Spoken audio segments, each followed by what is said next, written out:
On February 23, 2020, Ahmaud Arbery, a 25-year-old black man, was murdered during a racially motivated hate crime while jogging in Satilla Shores, a neighborhood near Brunswick in Glynn County, Georgia. Erroneously assuming he was a burglar, 3 white men pursued Arbery in their trucks for several minutes, using the vehicles to block his path as he tried to run away. 2 of the men, Travis McMichael and his father, Gregory McMichael, were armed in one vehicle. Their neighbor, William Roddy Bryan, was in another vehicle. After overtaking Arbery, Travis McMichael exited his truck and assaulted Arbery with a shotgun. As Arbery attempted to defend himself, Travis McMichael fatally shot him. Bryan recorded this confrontation and Arbery's murder on his cell phone. Members of the Glynn County Police Department arrived on the scene soon after the shooting, but no arrests were made for more than 2 months. The GCPD said the Brunswick District Attorney's Office first advised them to make no arrests, then Waycross District Attorney George Barnhill twice advised the GCPD to make no arrests, once before he was officially assigned to the case, and once while announcing his intention to recuse due to a conflict of interest. At the behest of Gregory McMichael, a local attorney provided Bryan's video to local radio station WGIG, which published the video on May 5. The video went viral on YouTube and Twitter. The Georgia Bureau of Investigation arrested the McMichaels on May 7 and Bryan on May 21, charging them with felony murder and other crimes. The case was ultimately transferred to the Cobb County District Attorney's Office. On June 24, 2020, a grand jury indicted each of the 3 men on charges of malice murder, felony murder, and other crimes. Their trial began in November 2021 in the Glynn County Superior Court. All 3 were convicted on November 24 of felony murder, aggravated assault, false imprisonment, and criminal attempt to commit false imprisonment. Travis McMichael was further convicted of malice murder. On January 7, 2022, the McMichaels were sentenced to life imprisonment without the possibility of parole plus 20 years, while Bryan was sentenced to life imprisonment with the possibility of parole after 30 years. On February 22, 2022, the 3 men were found guilty in a federal court of attempted kidnapping and the hate crime of interference with rights, while the McMichaels were also convicted of 1 count of using firearms during a crime of violence. The local authorities' handling of the case resulted in nationwide criticism and debates on racial profiling in the United States. Many religious leaders, politicians, athletes, and other celebrities condemned the incident. Georgia Attorney General Christopher M. Carr formally requested the intervention of the Federal Bureau of Investigation in the case on May 10, 2020, which was granted the following day. Former Brunswick District Attorney Jackie Johnson was indicted in September 2021 for showing favor and affection to Gregory during the investigation, and for obstructing law enforcement by directing that Travis not be arrested. In the aftermath of the murder, Georgia enacted hate crimes legislation in June 2020, then repealed and replaced its citizens' arrest law in May 2021. Persons involved: Ahmaud Marquez Arbery, nicknamed Maud or Quez, was 25 at the time of death. He frequently ran for exercise, including regularly in Satilla Shores, a neighborhood close to the city of Brunswick, Georgia. Arbery lived in Fancy Bluff, a traditionally black neighborhood across the U.S. Route 17 highway from Satilla Shores, which was around 2 miles away. He graduated from Brunswick High School in 2012, where he was a football star. As a linebacker, he was known for his speed and agility. He attended South Georgia Technical College during fall 2012 and spring 2013 to train for a career as an electrician. He paused his studies to save money by working in his father's car wash and landscaping business, and had plans to re-enroll. Gregory Johns McMichael, then 64, previously worked as a Glynn County Police Department officer from 1982 to 1989, and as an investigator for the Brunswick Judicial Circuit District Attorney's Office from 1995 to his retirement in May 2019. In 2018, McMichael helped in a shoplifting investigation involving Arbery. According to various news sources, Arbery had been caught shoplifting in a Walmart store, which led to a subsequent revocation and extension of Arbery's probation. It is unknown whether McMichael remembered this when he encountered Arbery on the day of the shooting. The prosecution later said the charges had nothing to do with his murder. Travis James McMichael, then 34, is a former U.S. Coast Guard mechanic between 2007 and 2016, with some training in law enforcement. He is Gregory McMichael's son. William Roddy Bryan, then 50, was a neighbor of the McMichaels. Bryan is a mechanic and worked at a local hardware store in Brunswick, according to posts on his social media. Video of the murder. A video of the murder was recorded by Bryan using his cell phone from his vehicle as he followed Arbery jogging down the neighborhood road. The video showed Arbery jogging on the left side of the road when he encountered a white pickup truck, a 13th-generation Ford F-150, that had stopped in the right lane. Gregory McMichael is standing in the truck bed, while Travis McMichael initially stands beside the driver's door with a shotgun. Bryan's vehicle comes to a stop behind Arbery and the pickup truck. As Arbery approaches the pickup truck, shouting can be heard. Arbery then crosses from the left side of the road to the right side and runs around the passenger's side of the truck. After passing the truck's front, Arbery turns left. Meanwhile, Travis McMichael, holding his shotgun, approaches Arbery at the truck's front. The camera's view of the confrontation between Arbery and Travis is momentarily blocked. Several media accounts of the video report that the audio of the first gunshot seems to be heard before Arbery and Travis struggle with each other. Some media accounts first report a struggle, and then mention the gunshot. Other media accounts describe that it was not possible to see from the video what was happening when the first gunshot was fired, or report that the truck blocks the view of how the men first engage each other with regard to when the gunshot is heard. Travis and Arbery are seen to grapple over the shotgun. While struggling, both men disappear off camera view on the left side of the frame, after which the audio of a second gunshot is heard. When they reappear, Arbery throws punches and tries to grab the shotgun. A third gunshot is heard being fired by Travis at point-blank range as Arbery appears to throw a right-handed punch at his head. Arbery recoils, stumbles, and collapses face down in the middle of the road while Travis walks away. Gregory McMichael, who has taken out a handgun but has not fired, runs towards his son and Arbery. Investigation by Glynn County Police. Prior thefts and trespassing incidents reported. In December 2019 and January 2020, residents of Satilla Shores reported 3 break-ins or thefts. On December 8, 2019, a Satilla Shores resident reported rifles stolen from the resident's unlocked car. Police recorded a theft on December 28, 2019.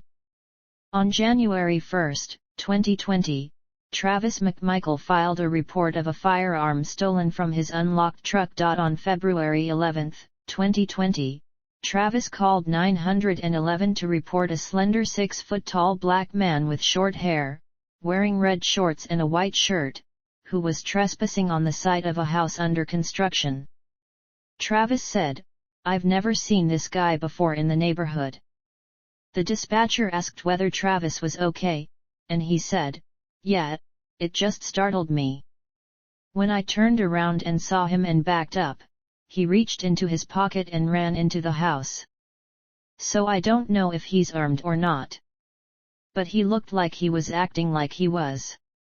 We've been having a lot of burglaries and break-ins around here lately," Travis said on the call. He told the dispatcher that he was out in his truck, and that as many as 4 neighbors were out looking for the man. His father Gregory was one of the people out searching that night, and Gregory and at least one other neighbor were armed. Police responded and searched the house along with a neighbor, but found no one. However, surveillance video from that evening showed a man who reportedly looked like Arbery, briefly walking in and out of the house under construction. He did not take anything. The under-construction house did not have doors or windows. No evidence has emerged of Arbery committing burglaries or thefts in Satilla Shores. Security cameras and 911 calls before the shooting. On February 23, in the minutes before the shooting, a security camera installed on a residence across the street from the house under construction, recorded a man identified by his family as Arbery walking down the road and into the house. A second security camera installed within the house recorded a man, identified as Arbery by his family, looking at the interior of the house. Approximately 5 minutes later, he left and began jogging down the street.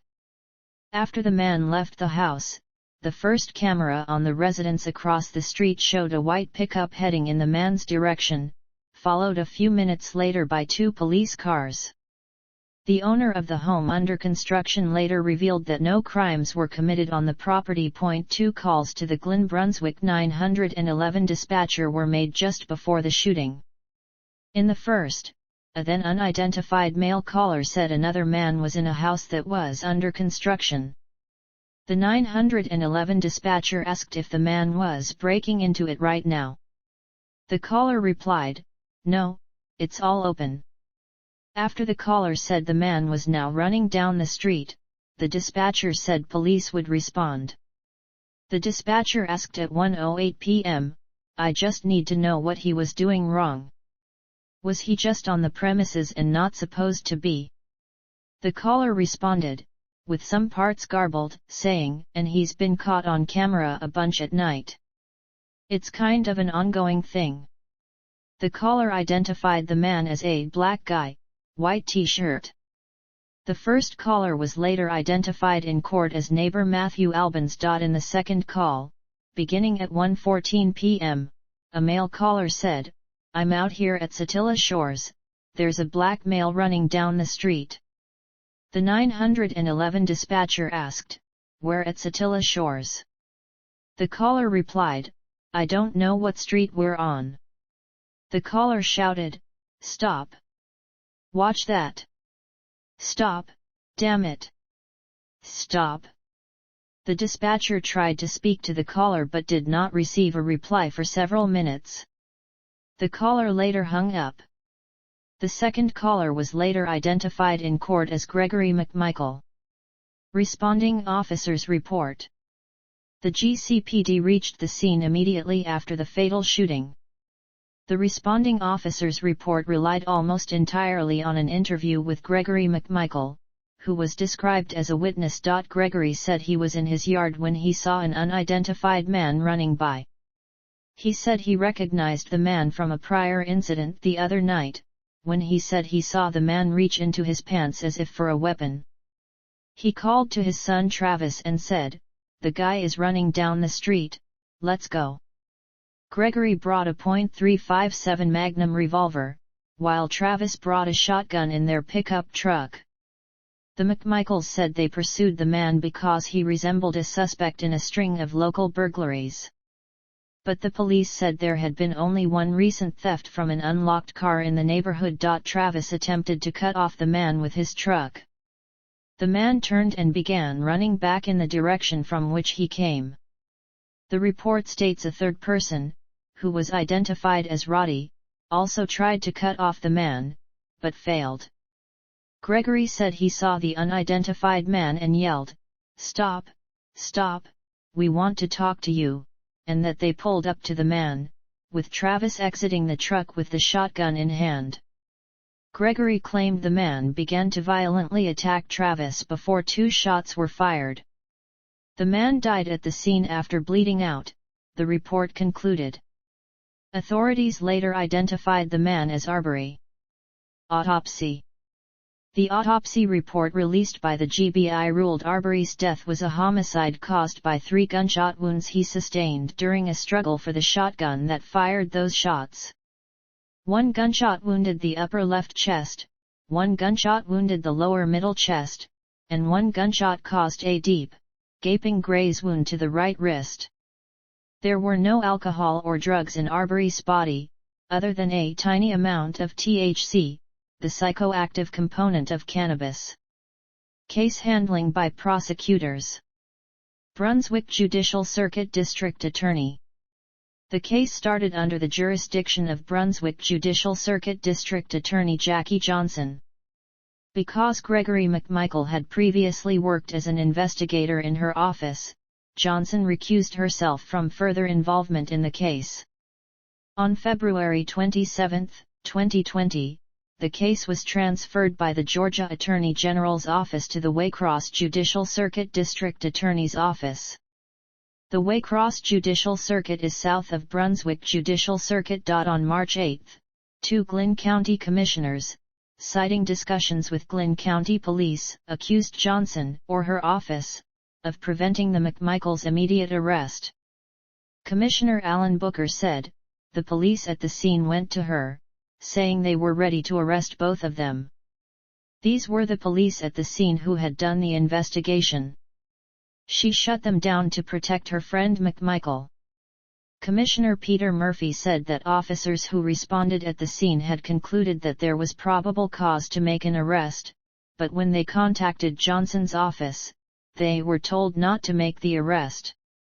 Johnson's office said that Johnson did not have any conversation with any GCPD officer about this case on February 23, and that no assistant district attorney in the office directed any Glynn County police officer not to make an arrest.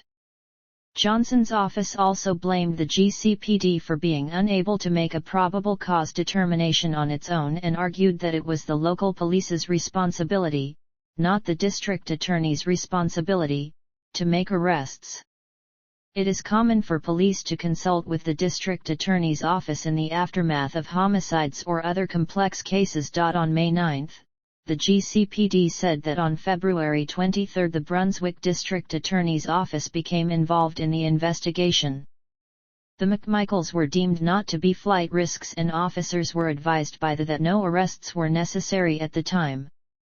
On February 28, 2022, it was reported that the State Bar dismissed complaints filed by Georgia lawmakers against former Brunswick Judicial Circuit District Attorney Jackie Johnson and Waycross Judicial Circuit George Barnhill.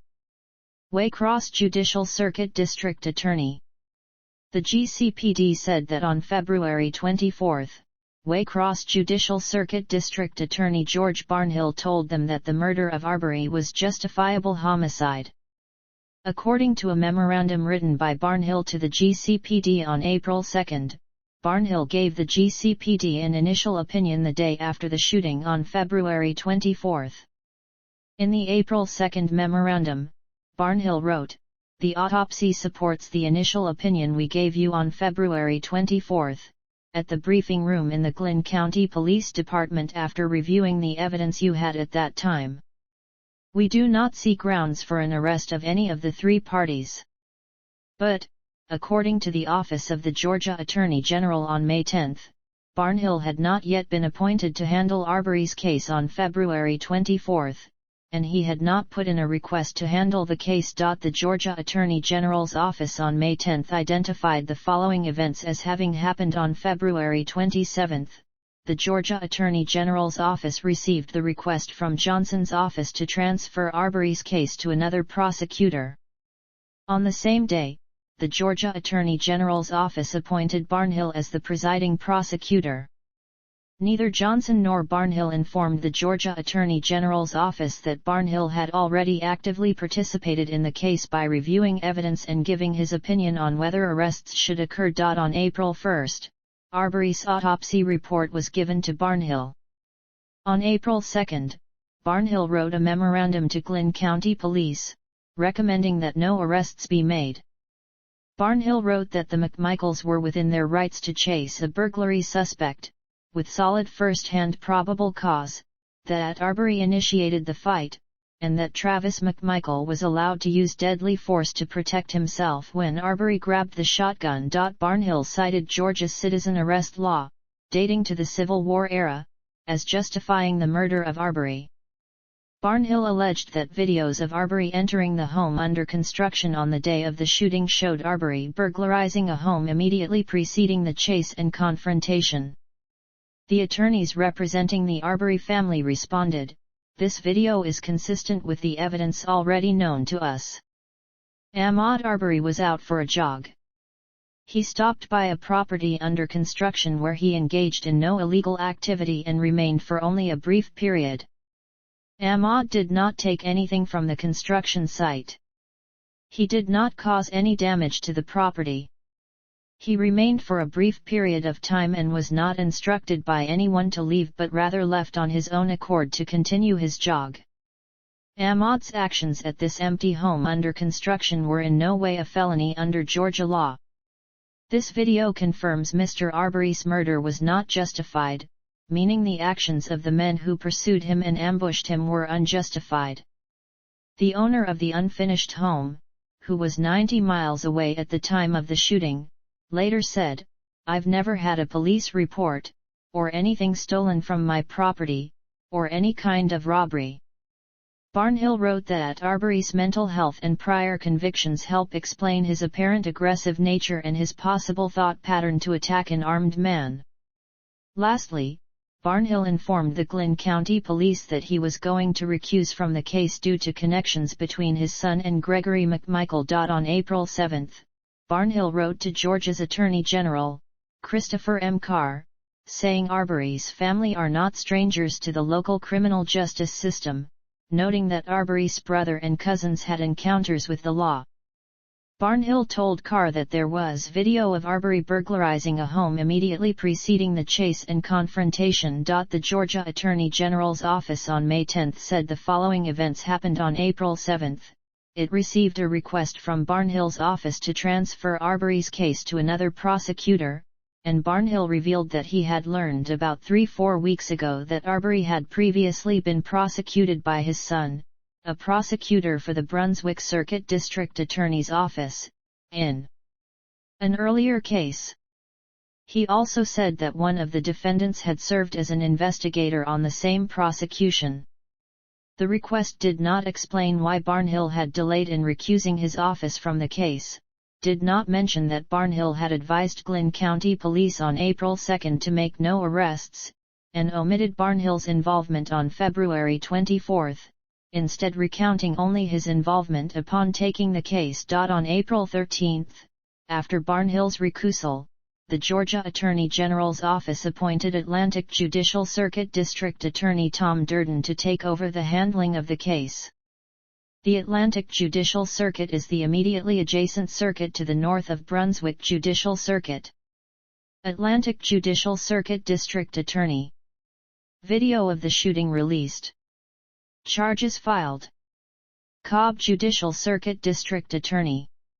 The Cobb County District Attorney's Office, led by Joyette M. Holmes, brought charges against the defendants. On May 21, 2020, William Roddy Bryan was charged with felony murder and attempt to commit false imprisonment. According to the arrest warrant, Bryan tried to confine and detain Arbery without legal authority by utilizing his vehicle on multiple occasions before Arbery was shot. The GBI said their investigators found a number of pieces of video that linked Bryan to the case. Bryan was alleged to have attempted to block Arbery, which was unsuccessful, and struck Arbery with his pickup truck while chasing him. Arbery's palm print was found on the rear door of Bryan's truck.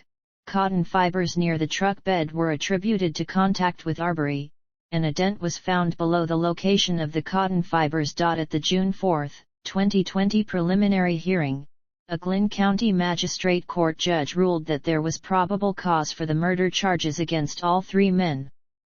The prosecution presented additional evidence to the court to support the murder charges, including hours of testimony from the lead GBI investigator. At the hearing, the prosecutor said that the three men chased, hunted down and ultimately executed Arbery. The investigator testified that none of the three had called 911 prior to the chase. He said, "I don't believe it was self-defense by Mr. McMichael. I believe it was self-defense by Mr. Arbery. I believe Mr. Arbery was being pursued, and he ran until he couldn't run anymore. And it was, turn his back to a man with a shotgun, or fight with his bare hands against a man with a shotgun, and he chose to fight." The prosecution also introduced a statement to the GBI by William Bryan that Travis McMichael used a racist slur, "fucking nigger," while standing over Arbery's body, and testimony that Travis McMichael had previously used the same slur on previous occasions in social media postings and in text messages. During the Glynn County trial, the allegation of Travis stating "fucking nigger" was not brought forth to the jury since the only witness, William Bryan, chose not to testify during the trial.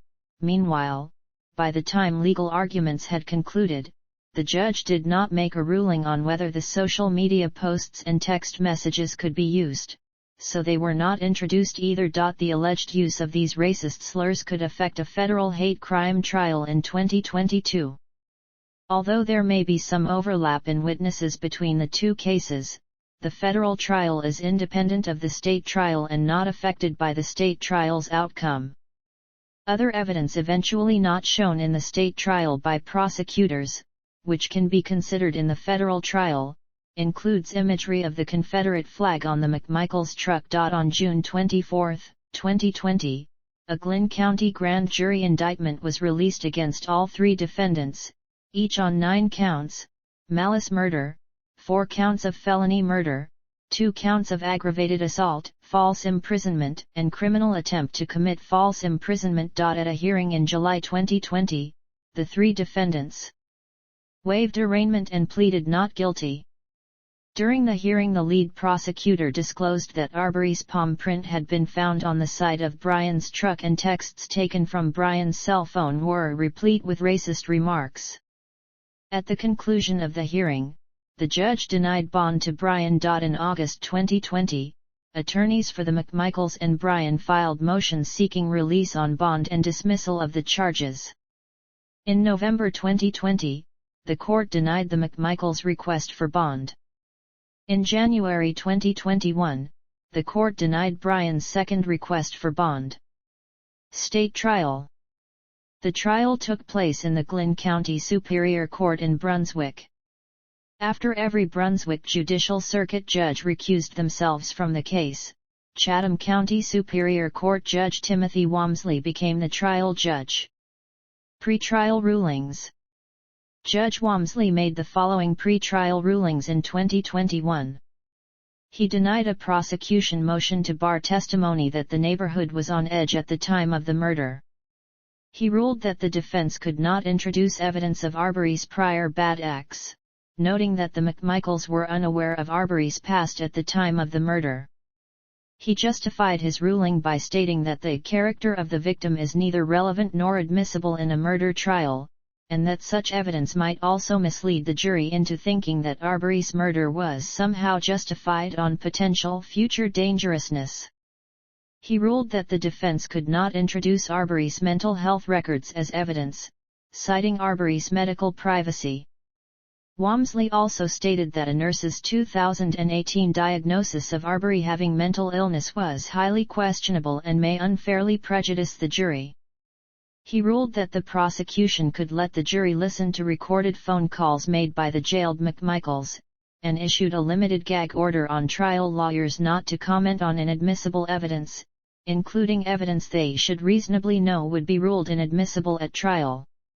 He excluded evidence of minute amounts of THC detected in Arbery's body after his autopsy, excluded testimony of 2 use of force experts which the defense wanted to use regarding Travis McMichael's Coast Guard training, and excluded the introduction of graphic footage of a dying Arbery. He excluded evidence that Arbery was on probation when he was murdered, and allowed the introduction into evidence of photos and videos of a Confederate flag symbol on the truck that Travis McMichael used to pursue Arbery. Jury selection. The trial of the McMichaels and Bryan in the Superior Court before Judge Walmsley began October 18, 2021, with jury selection. The jury selection process was lengthy and proceeded slowly, with the 600 potential jurors questioned on what they had heard about the case and whether they had formed a belief about the guilt or innocence of the defendant, and many prospective jurors were dismissed. Judge Walmsley denied a defense motion to limit demonstrations near the courthouse, citing the demonstrators' First Amendment rights. The judge, however, expressed concern about social media posts that were identifying jurors or attempting to influence the public. On November 3, 2021, jury selection was completed. 12 jurors and 4 alternates were selected. Of the 16 members, 1 was a black man, 3 were white men, and 12 were white women. The defense struck 11 of 12 prospective black jurors, the defense leaving the 1 black man from the qualified panel, while the prosecution used all 12 of its allotted strikes on white potential jurors.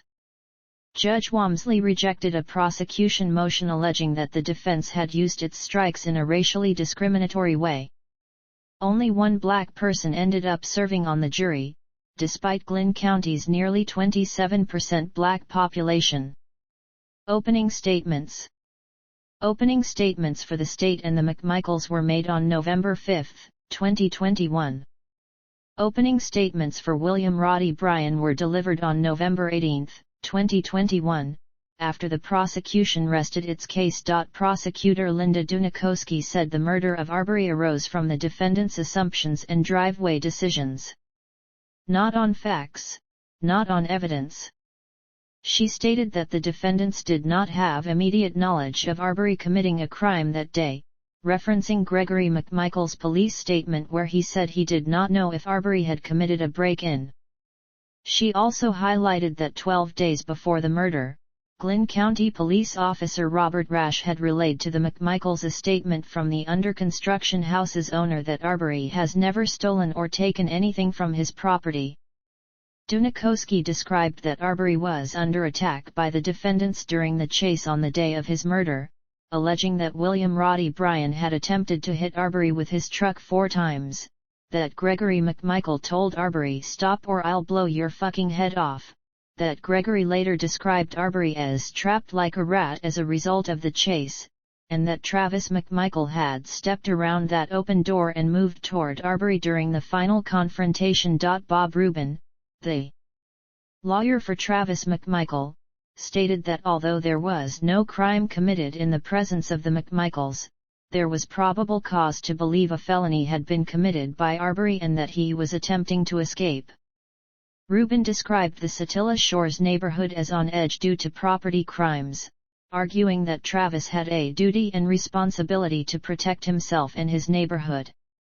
Rubin stated that Travis killed Arbery in self-defense, because if Arbery had taken Travis's gun, either Travis or Gregory would be dead. Frank Hogue, the lawyer for Gregory McMichael, stated that Gregory correctly recognized Arbery from prior videos of Arbery entering the under-construction house, and that Greg had sound reasons to believe theft had occurred. Burglary. Kevin Goff, the lawyer for William Roddy Bryan, stated that Bryan had no intent to strike or injure Arbery, while noting that Bryan had not taken his rifle along for the chase. Goff argued that there was scant evidence that Bryan attempted to conceal or minimize his involvement in the incident, because Bryan did not dispose of the cell phone video of the chase and shooting. Bryan instead passed the video to the police. Evidence presentation by the state. The prosecution presented evidence from November 5 to November 16, 2021. Law enforcement. Other evidence presentation by the defense. The defense presented testimony on November 17 and 18, 2021.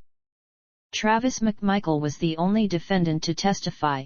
Gregory McMichael and William Roddy Bryan did not testify. On the first day of his testimony, Travis testified that crime had increased in the neighborhood in the months before the shooting, but he did not have complete information on who committed the crimes. he was aware that items were stolen from the boat at his neighbor's under-construction property, and that he knew that several people had entered the property, any of whom could have stolen the items.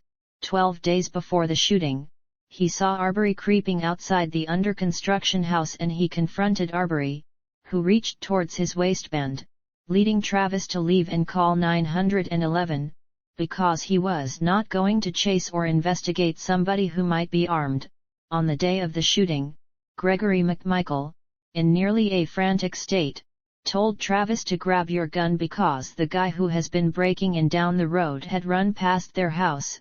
He suspected that Arbery had been caught breaking in or been involved in an altercation.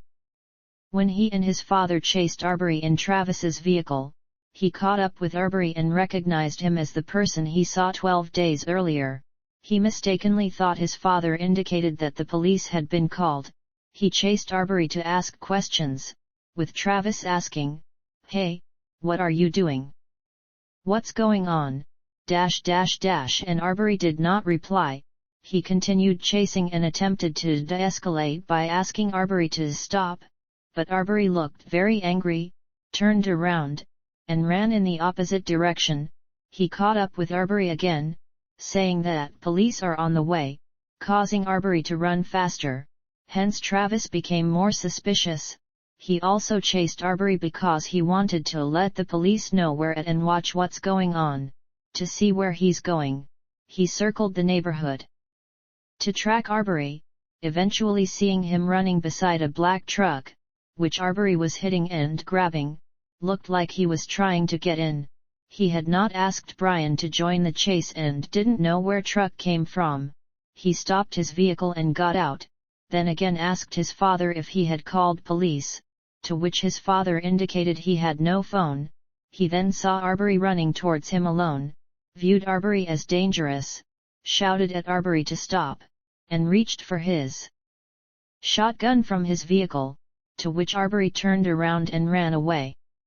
Regarding the final confrontation captured on video by Brian, he saw Arbery once again running toward him, this time followed by the black truck, so he passed his cell phone to his father, thinking that Arbery was going to attack. He pointed his shotgun at Arbery to deter him to "Do not come at me." Arbery ran around Travis's vehicle from the passenger's side to the front, while Travis moved from the driver's side to the front of the vehicle to ensure that he could still see Arbery, thinking that Arbery might be armed and was a threat to Greg, and that Arbery engaged Travis at the vehicle's front, grabbing the gun and hitting him, so he shot Arbery to stop him from taking the gun. On the second day of his testimony, Travis McMichael testified that he never told Arbery that Arbery was under arrest for any crime, because I didn't have time. I was still trying to get him to stop. Later, when making a statement to the police, he did not say that he and Gregory were trying to arrest Arbery. Until the time he aimed his shotgun at Arbery, Arbery had not verbally threatened him or displayed any weapon, but he thought Arbery could be a threat because of his running at him. He told police that day that he cannot remember if Arbery had grabbed the gun when he shot him, but the account was inaccurate due to his suffering the most traumatic event, that regarding Facebook posts he made before the shooting. In January 2019 he agreed with a neighbor who wrote that thieves should be made an example of. That's right, hope y'all catch the vermin. Then when that neighbor indicated concern over how her father may interact with thieves because he did not care about being jailed, he responded, "That's what this world needs more of. My old man is the same way. Hell, I'm getting that way." And that in July 2019 he wrote "Arm Up" in response to a post on local crime. 6 Residents of Satilla Shores testified on behalf of the defense, relaying their perception of crime in Satilla Shores, as well as a Facebook page on Satilla Shores in which crime was discussed. Closing arguments. Closing arguments were made on November 22 and 23, 2021. Prosecutor Linda Dunikowski argued that the defendants could not legally make a citizen's arrest of Arbery because they assumed he had committed a crime that day, whereas a citizen's arrest required immediate knowledge of a crime. She stated that the alternate requirement for a citizen's arrest, suspicion of fleeing after committing a felony, was not satisfied because at most, Arbery had trespassed, which was a misdemeanor and not a felony. Dunikowski further pointed out that Arbery had never brought a bag, or any means to steal anything to the under-construction house. She rejected the notion that the defendants were acting in self-defense because they were the initial, unjustified aggressors, while noting that Travis McMichael had pointed his shotgun at Arbery. In contrast, she said Arbery had no weapon, no threats, no way to call for help, didn't even have a cell phone on him, ran away from them for 5 minutes. Jason Sheffield, the lawyer for Travis McMichael, argued that under Georgia law, the felony of burglary included entering with the intent to steal something. Thus when Travis saw Arbery at the under-construction house 12 days before the shooting, he had probable cause to believe Arbery committed burglary and could justifiably arrest him. While describing the incident as tragic, Sheffield argued, "You are allowed to defend yourself. You are allowed to use force that is likely to cause death or serious bodily injury if you believe it's necessary." Laura Hogue, a lawyer for Gregory McMichael, argued that Arbery was not an innocent victim, describing him as a recurring nighttime intruder, frightening, and unsettling, who arrived in Satilla Shores with no socks to cover his long dirty toenails. She said Arbery was acting erratically when approached and making terrible, unexpected, illogical choices, failed to stop or wait, to tell the police what he was doing, and ultimately died because he chose to fight, without any sense of reason to run at a man wielding a shotgun. Kevin Goff, the lawyer for Bryan, argued that Bryan could not have known that the McMichaels had guns and would shoot Arbery, and that by the time knew there was nothing he could do. Goff also questioned why Arbery never asked for someone to call 911, suggesting that Arbery doesn't want help. Goff argued that if the McMichaels were vigilantes and harbored some ill will toward Arbery, then what difference does it make whether Roddy Bryan was there or not? Goff concluded by stating that Bryan's presence is absolutely superfluous and irrelevant. Prosecutor Linda Dunikowski delivered the final rebuttal to defense arguments. She disputed the defense arguments that the McMichaels were afraid of crime in their neighborhood, stating that their 5-minute chase of Arbery proved that they were not afraid. Dunikowski described Gregory's description of Arbery trapped like a rat as an acknowledgement of false imprisonment, and Gregory's description of Arbery as an asshole just after the shooting to be evidence of malice. She concluded that all 3 men were responsible because they all committed felonies leading up to the murder. Verdict. On November 24, 2021, the jury reached a verdict after 12 hours of deliberation spanning 2 days. Travis McMichael was found guilty of malice murder, 4 counts of felony murder, 2 counts of aggravated assault, false imprisonment, and criminal attempt to commit a felony. Gregory McMichael was found guilty of 4 counts of felony murder, 2 counts of aggravated assault, false imprisonment, and criminal attempt to commit a felony. He was found not guilty of malice murder. William Roddy Bryan was found guilty of 3 counts of felony murder, 1 count of aggravated assault, false imprisonment, and criminal attempt to commit a felony. He was found not guilty of malice murder, not guilty of 1 count of felony murder, and not guilty of 1 count of aggravated assault. A crowd outside the Glynn County courthouse cheered at the guilty verdict by the jury. Sentencing. As a result of the verdicts, both the McMichaels and Bryan faced mandatory sentences of life imprisonment. The prosecution did not seek the death penalty in this case. On January 7, 2022, the McMichaels were sentenced to life imprisonment with no parole and an additional 20 years, while Bryan was sentenced to life imprisonment with the possibility of parole after 30 years. In sentencing the defendants, Judge Walmsley said remorse is something that's felt and demonstrated, noting that after Ahmaud Arbery fell, the McMichaels turned their backs and walked away. Walmsley further said that Gregory McMichael very early on in this tried to establish a narrative. When at the crime scene Gregory told Travis that he had no choice but to shoot, and at the crime scene Gregory described Arbery as an asshole. Walmsley indicated that Travis appeared to be more concerned about his own well-being while Arbery lay dead at the crime scene, with Travis stating, "This is the worst day of my life." In contrast, immediately after the shooting, Bryan demonstrated that he had grave concerns that what had occurred should not have occurred, and also did cooperate with law enforcement, said Walmsley. Attorneys for the defendants intend to appeal. Federal trial. The federal trial was held at the Frank M. Scarlett Federal Building in Brunswick, Georgia. Pre-trial events. In April 2021, all three men were indicted by a federal grand jury with one count each of interference with rights, and with one count each of attempted kidnapping. Travis McMichael and Gregory McMichael were also indicted with separate counts of using firearms during a crime of violence. The interference with rights charge is a hate crime, specifically claiming that the defendants used force and threats of force to intimidate and interfere with Arbery's right to use a public street because of his race. The range of sentencing included the death penalty, life in prison, another prison sentence length, and a fine. All three men initially pleaded not guilty. The Justice Department filed a notice of plea agreement on January 31, 2022. The deal, signed by federal prosecutors and defense attorneys for Travis and Greg McMichael, specified 30-year sentences to be served in federal prison, in exchange for guilty pleas.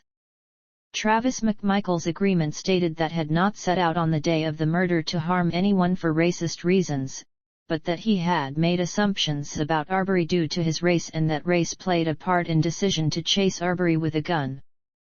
He also acknowledged that in digital messages he had associated black skin with criminality and supported vigilantism against black criminals. Greg McMichaels was prepared to plead guilty in a subsequent session. But Arbery's family took the unusual step of opposing the agreement in open court, begging the judge to reject the deal so that the McMichaels serve their sentences in the Georgia state prison system, which was considered more dangerous and where both the interracial nature of the crime and Greg McMichael's history in law enforcement would make them likely targets of other prisoners. Caught by surprise, Assistant Attorney General for Civil Rights Kristen Clark released a statement saying that the plea deal had been signed only after Arbery family attorneys informed me that the family was not opposed to it. Assistant U.S. Attorney Tara Lyons also asserted that Arbery's family had been repeatedly consulted about the agreement and were unopposed. But District Judge Lisa Godbee Wood sided with the family, acknowledging their emotional testimony as she took the rare step of rejecting the signed plea agreement, stating that she did not have enough information at that time to know whether the 30-year sentence it specified was fair. On February 3, Greg McMichael's lawyers indicated that he would plead not guilty. On February 4, Travis McMichael withdrew his guilty plea. Legal experts expressed concern that public reporting on the plea agreement could prejudice the jury and make it more difficult for the McMichaels to get a fair trial. Evidence and testimony. In the federal trial, the prosecution called 20 witnesses while the defense called one witness. GBI agent Richard Dial testified that Arbery ran just about every day, and that Arbery did not take anything or damage anything from the under-construction home. Glynn County policeman Robert Rash testified that days before the shooting he had told the McMichaels that there was no evidence that Arbery stole anything from the under-construction home. FBI analyst Amy Vaughn testified about messages and social media posts made by Travis McMichael and William Roddy Bryan, which showed that Travis often described black people as savages and monkeys, linked them to criminality, and additionally stated that they ruin everything. In January 2019, Travis wrote that a restaurant patronized by blacks should change the name from Cracker Barrel to Nigger Bucket. 2 months later, Travis wrote that he loved his job because, "Zero niggers work with me." On social media, Travis shared a video of a young black boy dancing, where the audio had been edited to that of a racist song entitled Alabama Nigger by country singer Johnny Rebel. Travis also reacted to a video of a black man pranking a white man by declaring that he would kill that fucking nigger, and then responded to a story about black people assaulting white women by stating that he would beat those monkeys to death if that was done to his family members. In other social media posts, McMichael responded to a video of Black Lives Matter protesters by wishing that he had a rifle to shoot the goddamn monkeys, and separately called for a vehicle to drive into a group of black people. According to Vaughn's testimony, William Roddy Bryan stated on 2019's Milk Day that he was working so all the niggers can take off, further describing the Milk Days parade as the Monkey Day Parade. Bryan also stated that a black man that his daughter was dating would fit right in with the monkeys, and that this relationship is the only thing I said I would never accept. Vaughn testified that the FBI could not access Gregory McMichael's phone because it was encrypted, but a social media post on Gregory's account 4 months before the shooting was found stating, "A gun in the hand is worth more than the entire police force on the phone." During Vaughn's testimony, prosecutors showed a social media post made by Travis McMichael within 2 months of the shooting, where he posted a video of himself in front of a no trespassing sign, while stating that he would be hunting on private property. Multiple videos of Travis trespassing while hunting were shown. Separately, GBI agent Jason Sechrist testified that a Confederate flag sticker was found pasted on Travis McMichael's truck, while a vanity plate with a Confederate emblem was visible on police body camera footage from the day of the shooting had been removed from Travis' truck by the time investigators accessed the truck months later. A white woman who was a former subordinate of Travis McMichael testified that Travis repeatedly called her a nigger lover for dating a black man. A woman who met Gregory McMichael in 2015 while he was working as a prosecutor's investigator testified that Gregory reacted to the death of Georgia's civil rights activist Julian Bond by wishing that Bond had died earlier, and that Gregory then said, "All those blacks are nothing but trouble and I wish they'd all die." A neighbor of the McMichaels said that Gregory had discussed a black tenant of his, whom Gregory described as a walrus. Gregory said that after he shut down the property's air conditioning to induce the tenant to pay rent, remarking, "You should have seen how fast her big fat black ass came with the rent check." The defense played a recording of Gregory McMichael telling police in July 2019 that he and Travis had confronted a homeless man staying under a bridge near Satilla Shores, due to their suspicion of him committing theft. The race of the homeless man was not mentioned. The defense's sole witness was a resident of Satilla Shores who said she had never met the McMichaels or Bryan. She testified that sometime in 2019, she saw an apparently Caucasian man under the same bridge, who seemed to be camping there, but she did not know if she saw the same person as the McMichaels. Verdict. On November 24, 2021, the jury reached a verdict after 12 hours of deliberation spanning 2 days. Travis McMichael was found guilty of malice murder, 4 counts of felony murder, 2 counts of aggravated assault, false imprisonment, and criminal attempt to commit a felony. Gregory McMichael was found guilty of 4 counts of felony murder, 2 counts of aggravated assault, false imprisonment, and criminal attempt to commit a felony. He was found not guilty of malice murder. William Roddy Bryan was found guilty of 3 counts of felony murder, 1 count of aggravated assault, false imprisonment, and criminal attempt to commit a felony. He was found not guilty of malice murder, not guilty of 1 count of felony murder, and not guilty of 1 count of aggravated assault. A crowd outside the Glynn County courthouse cheered at the guilty verdict by the jury. Appeal. On March 8, 2022, attorneys for Travis and Greg McMichael appealed the verdict, citing that federal hate crimes laws apply only to public places, and that the crime occurred in a private street. Attorneys for Greg McMichael also appealed the conviction on targeting Arbery because he was black, citing his career as law enforcement agent, spanning several decades, where McMichael's attorney said, there was no evidence of racist behavior. Sentencing. As a result of the verdicts, both the McMichaels and Bryan faced mandatory sentences of life imprisonment. The prosecution did not seek the death penalty in this case. On January 7, 2022, the McMichaels were sentenced to life imprisonment with no parole and an additional 20 years, while Bryan was sentenced to life imprisonment with the possibility of parole after 30 years. In sentencing the defendants, Judge Walmsley said remorse is something that's felt and demonstrated, noting that after Ahmaud Arbery fell, the McMichaels turned their backs and walked away. Walmsley further said that Gregory McMichael very early on in this tried to establish a narrative. When at the crime scene Gregory told Travis that he had no choice but to shoot, and at the crime scene Gregory described Arbery as an asshole. Walmsley indicated that Travis appeared to be more concerned about his own well-being while Arbery lay dead at the crime scene, with Travis stating, "This is the worst day of my life." In contrast, immediately after the shooting, Bryan demonstrated that he had grave concerns that what had occurred should not have occurred, and also did cooperate with law enforcement, said Walmsley. Attorneys for the defendants intend to appeal. Aftermath. Imprisonments. On August 23, 2022, the McMichaels and Bryan were transported to the Georgia Diagnostic and Classification State Prison. Indictment of former DA Jackie Johnson. In May 2020, Georgia Attorney General Chris Carr said that his office would review how the investigation into Arbery's murder was handled from the outset. At Carr's request, the GBI investigated whether District Attorney Jackie Johnson or District Attorney George Barnhill's actions in connection with the appointment of a conflict prosecutor to investigate the murder of Arbery constituted a crime.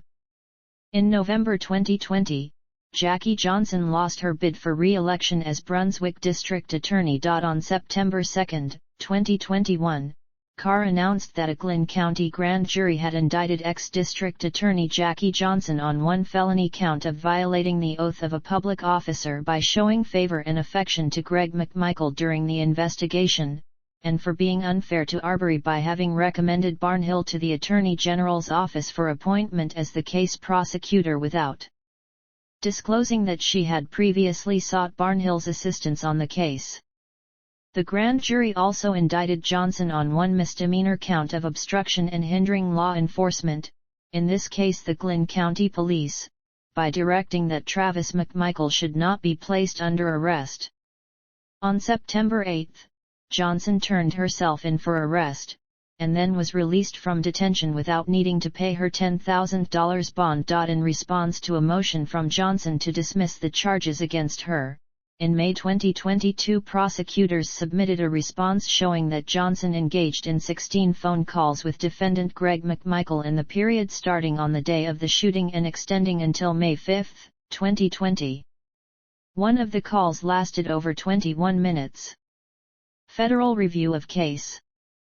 Georgia Attorney General Carr called for a federal investigation into how local investigators and authorities handled the case, including investigation of the communications and discussions by and between the Office of the District Attorney of the Brunswick Judicial Circuit and the Office of the District Attorney of the Waycross Judicial Circuit related to this case. The next day on May 11, the U.S. Department of Justice responded that the Justice Department's Civil Rights Division, the FBI, and the U.S. Attorney for the Southern District of Georgia have been supporting and will continue fully to support and participate in the state investigation. We are assessing all of the evidence to determine whether federal hate crimes charges are appropriate.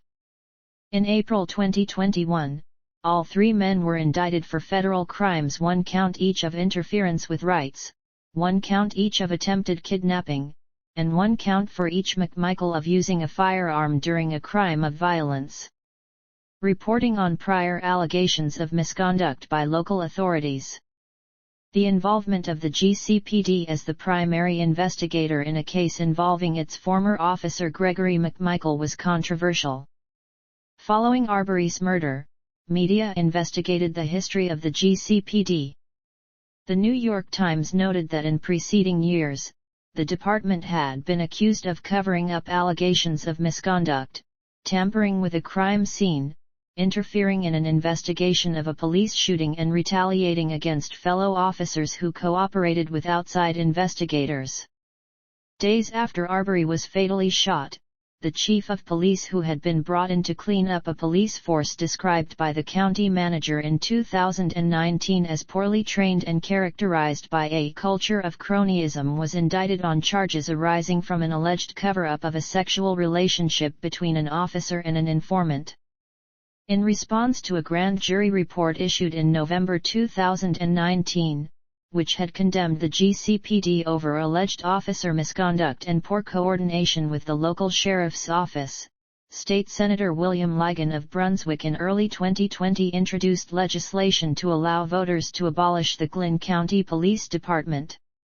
Although the legislation initially stalled in the General Assembly, after the legislature returned following the COVID-19 recess, the House passed the legislation 152-3.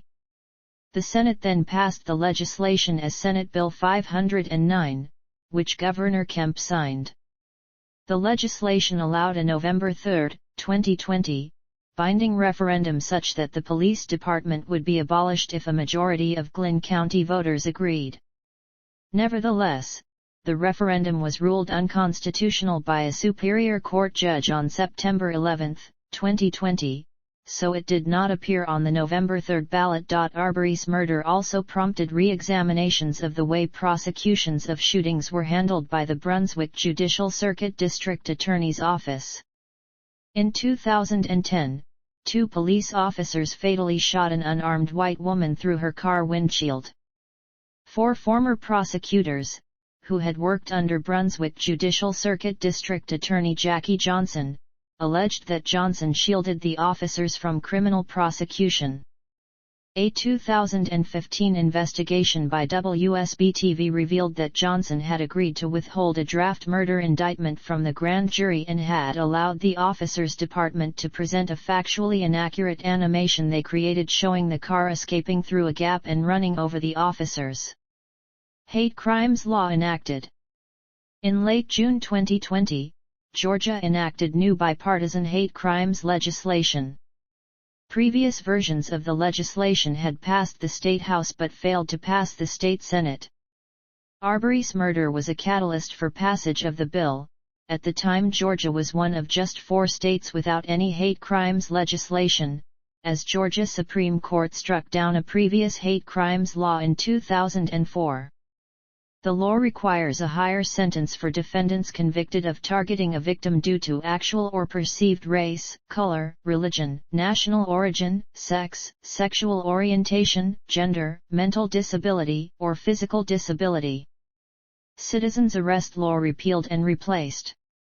On February 16, 2021, exactly a week before the first anniversary of Arbery's murder, Georgia Governor Brian Kemp announced he would introduce legislation that would significantly amend the state's citizens' arrest law.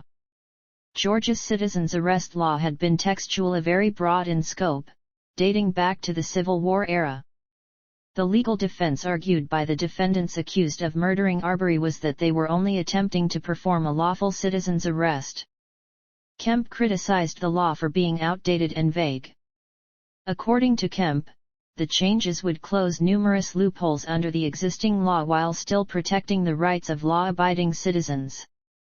On March 4, 2021, the proposed changes were passed out of legislative committee in the Georgia House of Representatives by a unanimous vote. The bill, House Bill 479, received widespread and bipartisan support. The bill to repeal the citizens' arrest law passed the legislature and was signed by Governor Kemp on May 10, 2021. In repealing the citizens' arrest law, it was replaced with new legislation that allowed for certain private persons such as licensed private detectives, security guards, shopkeepers, and restaurant employees to conduct arrest under specific circumstances. Ahmaud Arbery Day. On February 2, 2022, the Georgia General Assembly designated February 23 as Ahmaud Arbery Day within the state henceforth. The Georgia General Assembly further encouraged people to run 2.23 miles on this day every year to advocate for racial justice and equity. Honorary Ahmaud Arbery Street. On August 9, 2022, officials of the city of Brunswick designated that all intersections along a 2.7-mile stretch of Albany Street bear a sign in his memory. Initial reactions involved parties and their families. Arbery's mother Wanda Cooper Jones said her son was jogging when he was murdered and called for arrests to be made. The Arbery family retained Benjamin Crump, S. Lee Merritt, and Chris Stewart as attorneys.